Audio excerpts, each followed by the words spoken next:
But she knew better than to pray for mercy when a storm like this was coming. The silence on the porch felt heavier than before.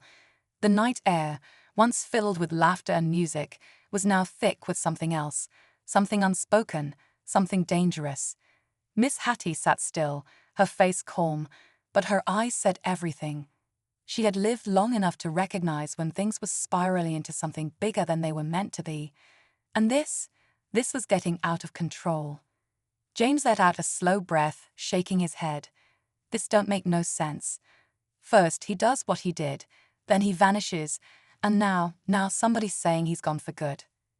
Aisha's fingers were tight around her phone, and they're saying the police already know. The murmurs around them grew louder.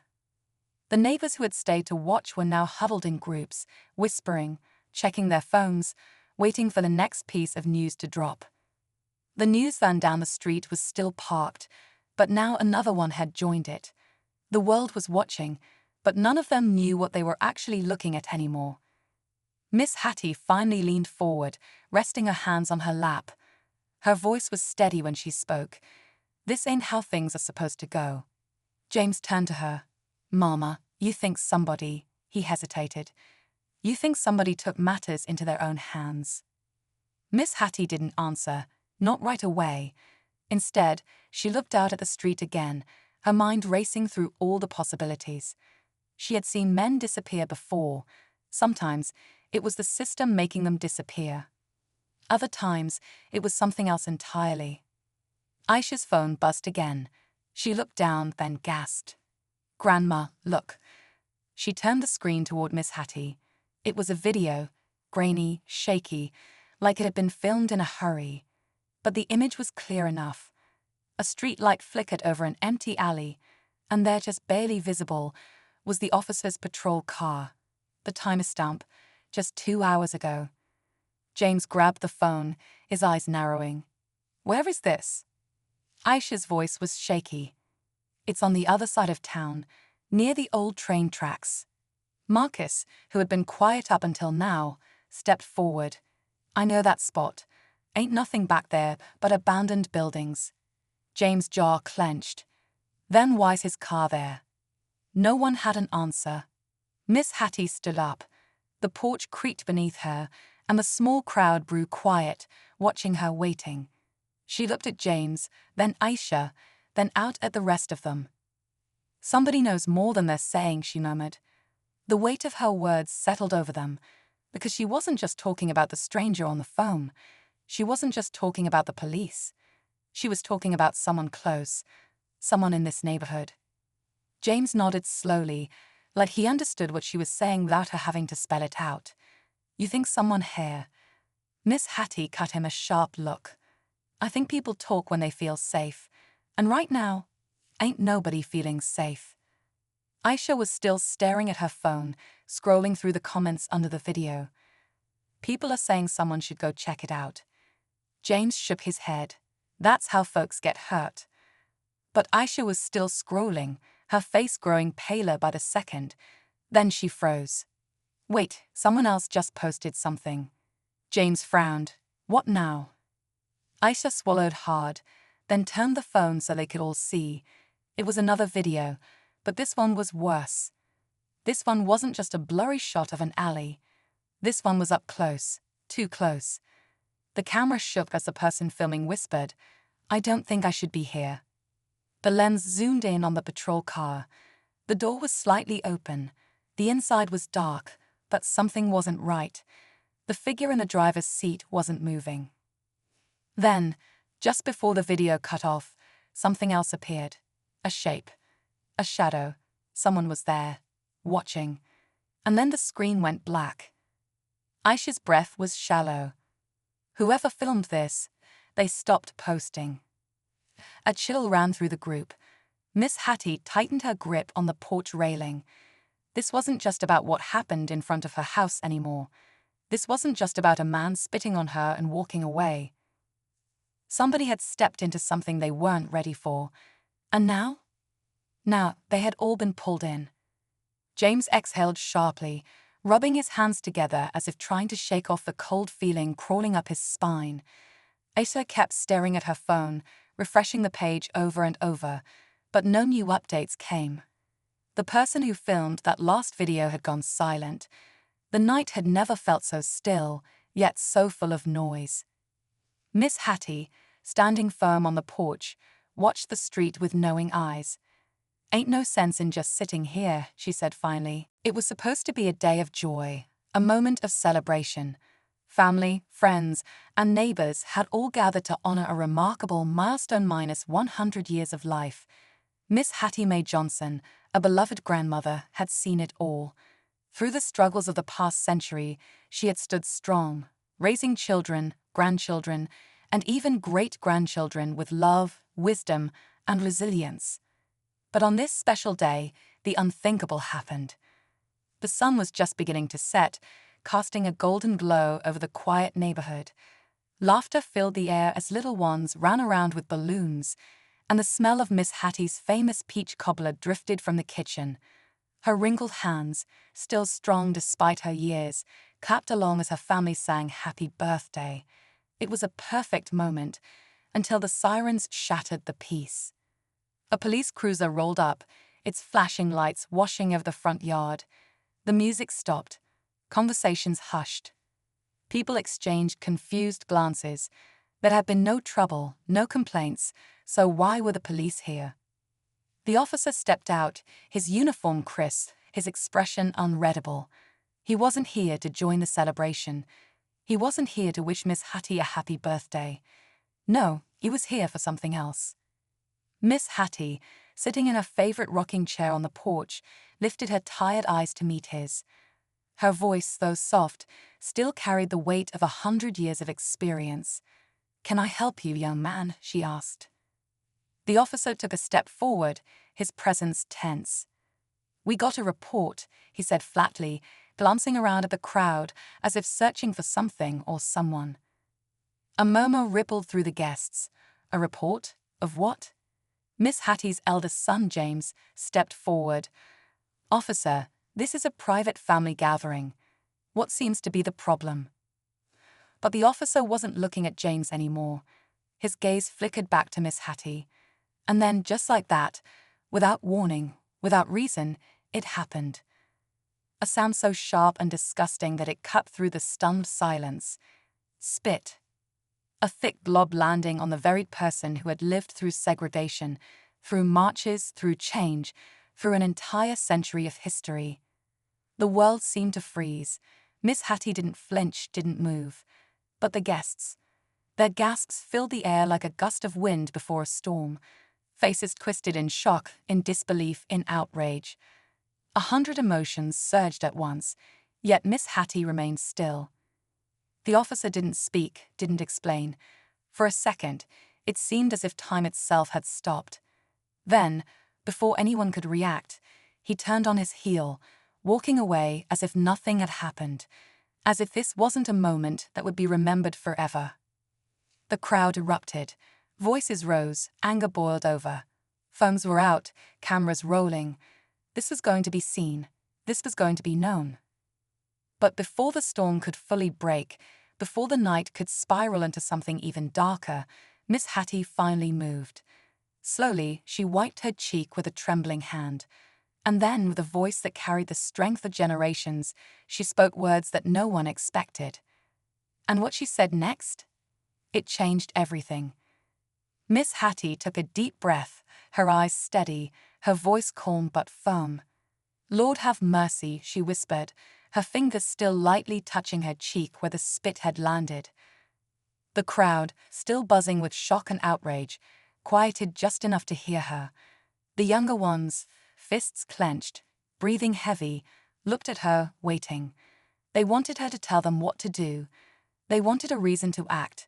But Miss Hattie, even at 100 years old, knew better than to let anger lead the way. James stepped closer to his mother, his chest rising and falling, his hands balled into fists. "Mama, you all right?" She nodded slowly, her gaze still locked on the police officer walking back to his cruiser, like he had done nothing, like this was just another day. But for Miss Hattie, for everyone standing there, this wasn't just another day. This was supposed to be a celebration, A moment of love and reflection, not this. The murmurs around her grew louder. Someone shouted, "We got it on camera." Another voice, sharp and furious, added, "He can't just do that. Ain't no way we lettin' this slide." Miss Hattie finally looked away from the officer, her old but sharp eyes scanning the faces of her family, her neighbors, the children who had been laughing just moments ago, but now looked confused, scared, angry. "You'll listen to me," she said, her voice carrying just enough weight to calm the storm that was brewing. "Not here, not like this." James frowned. "Mama." "I said not here," she repeated, her tone firmer now. They got out of the car, stepping onto the porch where everything had started. Aisha finally spoke again. "So, what happens now?" James shook his head. "Nothing. We go back to living our lives." Aisha let out a bitter laugh. "Like any of this ever happened." Miss Hattie reached out, taking Aisha's hand in hers. "No, baby," she said gently. "Like we know the truth, and that's enough." Aisha looked at her grandmother, searching for something in her expression. "Is it though?" Miss Hattie gave a small smile, the kind that carried more weight than words ever could. "Sometimes, knowing is all you get." James sat down on the porch steps, running a hand over his face. "You think they'll ever say what really happened to him?" Miss Hattie rocked back in her chair, gazing out at the quiet street. "Depends on who's telling the story." Aisha checked her phone one last time. No updates, no more videos, just silence. Whatever happened in that alley, whatever lesson had been taught to that man, the world wasn't going to get the real version. It would be spun into something else, twisted into a narrative that fit someone else's agenda. But they knew. And that was enough. The night stretched on softer now. The tension hadn't disappeared, but it had settled into the background, part of the air they breathed. Miss Hattie leaned back in her chair, closing her eyes for just a moment, listening to the quiet. Tomorrow, the world would keep turning. People would talk, speculate, move on to the next scandal. But some things stayed. Some lessons left marks that didn't fade. And some people learned whether they wanted to or not. Miss Hattie opened her eyes, looking out at the darkness, the stars scattered across the sky. She had lived through enough to know how these things went. Power shifted in ways most people never saw. Justice didn't always come the way folks expected. But sometimes, just sometimes, it came in a way that couldn't be ignored. She rocked slowly, listening to the night, letting it hold the weight of everything left unsaid. Then, finally, she smiled. The words hit harder than the rich woman cared to admit. Something about this conversation was making her uncomfortable in a way she wasn't used to. She was always the one in control, the one who walked into a room and dictated the energy. But now in this restaurant, with this woman, she felt like she was on uneven ground. The owner continued, her voice steady. "I wasn't just a waitress back then. I was a kid helping my parents run their dream business. And you were one of the customers who made it a nightmare. The rude comments, the impossible demands, the way you made us feel like we were beneath you." The rich woman's lips pressed together, but she stayed silent. "My parents worked hard for that cafe," the owner went on. "They'd put their savings, their time, their hearts into it. And people like you treated it like a playground. You came in, made a mess of everything, and left without a second thought." The restaurant had grown quieter now. More people were listening. The tension was thick in the air. The rich woman let out a sharp breath, forcing a laugh. "So, what? You're blaming *me* for whatever happened to your parents' cafe? That's ridiculous." The owner's eyes darkened slightly, but she still didn't raise her voice. "Not just you, but you were part of it. Entitled customers like you drove my parents to exhaustion. No matter how hard they tried, it was never enough. Eventually, they had to close the cafe. My father's health declined, my mother was heartbroken, and we lost everything we worked for." For a brief moment, something flickered in the rich woman's expression, something close to guilt. But she pushed it down quickly, shaking her head. "That's business. Some make it, some don't. If they couldn't handle it, that's not my fault. The owner tilted her head, studying her. You really believe that, don't you? That the way you treat people doesn't matter? That you can walk through life stepping on others, and it will never come back to you? The rich woman sighed dramatically, glancing around. Are we done here? This whole thing is ridiculous. But before she could turn to leave again, the owner's voice stopped her once more. I bought this restaurant with the same dream my parents had, she said. But unlike them, I had the advantage of learning from their mistakes. I learned that no matter how much success you have, the way you treat people will always follow you. The rich woman's jaw tightened. And what, you think this is some grand moment where I suddenly see the error of my ways? The owner smiled, but there was something knowing behind it. I don't expect you to change overnight, but I do expect you to remember this moment, because sooner or later, life has a way of humbling everyone. The rich woman scoffed, grabbing her purse. Enjoy your lesson in morality. I have better places to be. She turned and walked away, but this time her steps weren't as confident as before. The eyes of the other diners followed her as she made her way toward the door, and for the first time she felt something unfamiliar, self-doubt. As she pushed the door open and stepped into the night, a cold breeze hit her. She told herself she didn't care, that this was just another moment she'd forget. But deep down she knew the owner was right, and that realization unsettled her more than anything else. The rich woman stormed out of the restaurant, her heels clicking against the pavement, her mind racing. The cold night air hit her, but it wasn't enough to shake the feeling that had settled deep in her chest. She wasn't used to people talking to her like that, especially not someone she had dismissed as unimportant. The owner's words played over and over in her head. Asterisk, sooner or later, life has a way of humbling everyone. Asterisk. She shook her head, trying to push it all away. This was nonsense. A waste of time. That woman was just holding on to some ridiculous grudge from the past. She had no reason to care, and yet, something about it wouldn't let go of her. She reached her car, unlocking it with a sharp press of the button, but before she could get in, she caught sight of her reflection in the window. For the first time in a long while, she didn't like what she saw. Inside the restaurant, the staff exchanged glances, the tension still thick in the air. The waitress from earlier stepped closer to the owner, her voice hesitant. Are you okay? The owner gave a small smile, nodding. Yeah, I am. But deep down, she wasn't sure if that was entirely true. Seeing that woman again had brought back memories she thought she had long buried. The late nights at her parents' cafe, the exhaustion on their faces, the heartbreak when they had to close the doors for good. The feeling of helplessness when everything they had built was taken away. James turned to her. Mama, what are you saying?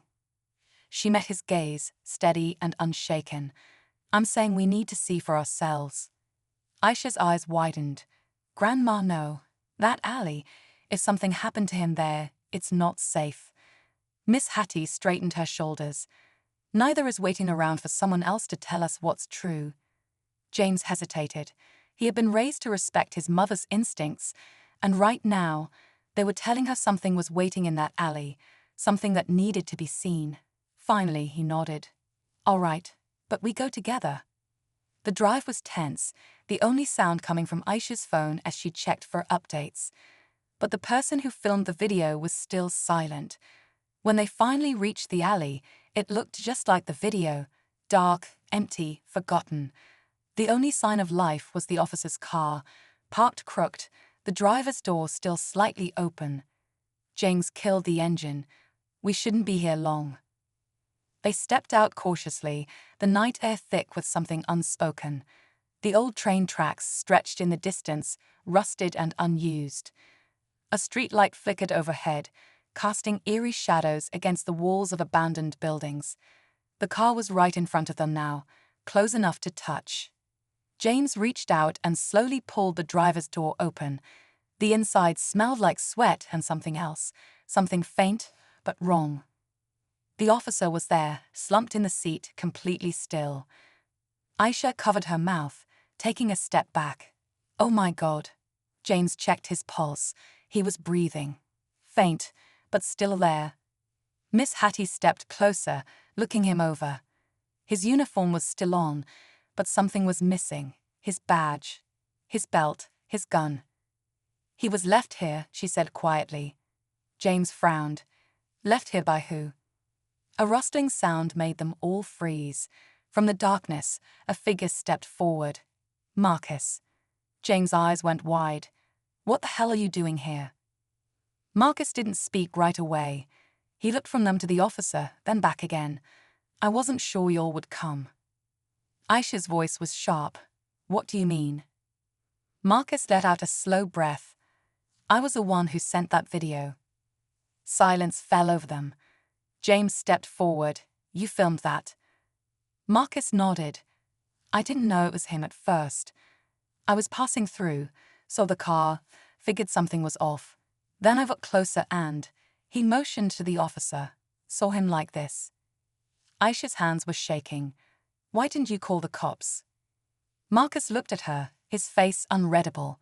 And tell them what? That a dirty cop who got caught on camera disrespecting a 100-year-old black woman just happened to end up like this. You really think they believe I had nothing to do with it? James clenched his jaw. Then who did? Marcus shook his head. I don't know. But whoever it was, they wanted him found. Miss Hattie stared at the officer, her face unreadable. He had been so sure of himself just hours ago, standing in front of her house, spitting like she was nothing. And now? Now he was here, stripped of his authority, left behind like an afterthought. A low groan escaped his lips. He was waking up. James stepped back. We need to go, now. Miss Hattie didn't move right away. She looked down at the officer, her voice calm but firm. You remember me? His eyes fluttered open, dazed and confused. He stared up at her, blinking like he couldn't believe she was real. Then, just barely, he gave a weak nod. Miss Hattie exhaled, shaking her head. I hope you do. Then, without another word, she turned and walked away. The walk back to the car felt heavier than before, like the night itself was pressing down on them. No one spoke, not even Aisha, who usually had something to say about everything. The only sound was the faint hum of the streetlight flickering above, the same light that had cast its glow over the officer slumped in his seat. James started the car, his grip tight on the wheel. We're not talking about this again, he said, his voice low but firm. Not to anybody. Aisha looked out the window, her fingers still gripping her phone, but she hadn't refreshed the page in minutes. What if he tells someone we were there? Miss Hattie let out a breath, slow and steady. He won't. James glanced at her in the rearview mirror. How do you know? She met his eyes with a calm that only came from living a long life. Because he's got too much to lose. Her granddaughter, Aisha, tears glistening in her eyes, held up her phone. It's already online, Grandma. People are seeing this right now. Miss Hattie sighed. She had lived long enough to see things change, yet somehow, too much had stayed the same. She remembered a time when there were no cameras, when men could do worse and walk away like they never did a thing. She remembered the protests, the marches, the nights spent crying over what she couldn't change. But she also remembered something else: patience, wisdom, the understanding that sometimes power didn't come from what you did in the heat of the moment, but how you moved when the world was watching. The officer reached his car, opened the door and paused, just for a second. He didn't look back, didn't say a word. Then he got in and drove off, the taillights disappearing down the street like a ghost slipping into the night. The tension didn't leave with him. It sat heavy in the air, thick like the summer heat. James ran a hand over his head, frustration written all over his face. Mama, we can't just let this go. Miss Hattie finally stood up from her rocking chair. Even at 100, she still held her back straight, still moved with grace. She reached for James's hand and held it tight. Boy, do you think this is the first time I've been disrespected? Do you think this is the worst thing that's ever happened to me? James swallowed hard, his tough exterior cracking just a little in front of the woman who had raised him. "No, ma'am." She nodded. "Then don't act like we don't know how to handle this." Aisha stepped forward, eyes still on her phone's screen. "Grandma, this is everywhere now. People are talking about it. They want to know who he is. They want to do something." Miss Hattie's lips pressed together. She wasn't naive. She knew what could come next. The media, the headlines, the debates. The anger could spread fast, maybe too fast, and once a fire started, it wasn't easy to put out. The rest of the family stood waiting, looking at her, waiting for direction. The whole world might be watching soon, but right now, in this moment, it was still her family's story. The question was, what would they do with it? The weight of the moment still hung heavy in the air. Miss Hattie knew the fire had already been lit, and there was no stopping it now. The younger generation wasn't like hers. They didn't wait. They didn't suffer in silence. They spoke up, they pushed back, and now with the internet, the world heard them almost instantly. Aisha was still staring at her phone, her fingers flying across the screen. "Grandma, it's everywhere. People are sharing it on Twitter, Facebook, TikTok. Some folks already found his name." James turned sharply. "What do you mean they found his name?" "Somebody recognized him," she said. "They posted his badge number, his record. Looks like he's had complaints before." Miss Hattie's jaw tightened, but she stayed quiet. She had lived long enough to know how quickly things could spiral. It wasn't just about what had happened to her. It was about what could happen next. James exhaled hard, shaking his head. "This ain't just some random cop then. He'd been doing this." The murmurs grew again, louder this time. Neighbors who had stuck around after the incident were now forming small clusters, talking, debating, asking the same question. What do we do now? A younger man, Marcus, who lived down the street, spoke up. "We should march. Go down to the station, make him answer for this." A few heads nodded in agreement. Others weren't so sure. "Marching ain't enough," someone else said. "We need to press charges." James turned back to Miss Hattie. "Mama, we need to do something. You can't just let this ride." Miss Hattie looked at her son, her face unreadable. "You think I don't know that?" she said softly. Aisha glanced up. "Some news reporters are already messaging me. They want to talk to you, Grandma." Miss Hattie sighed. She had been here before. Not exactly like this, but close enough. She had seen the cameras come in after an injustice, had seen people rally behind a cause, had seen the anger rise, and then, just as quickly, seeing it all fade away when the next big story came along. The real fight wasn't in the moment. It was in what happened after. James rubbed the back of his neck. "What do you want to do, Mama?" Miss Hattie didn't answer right away.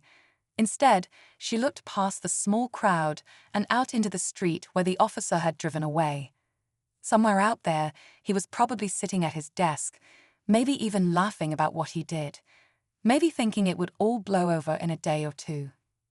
Maybe he didn't realize who he had just spit on. She turned back to her family. "We ain't gonna act off emotion," she said finally. "We gonna move smart. We gonna move right."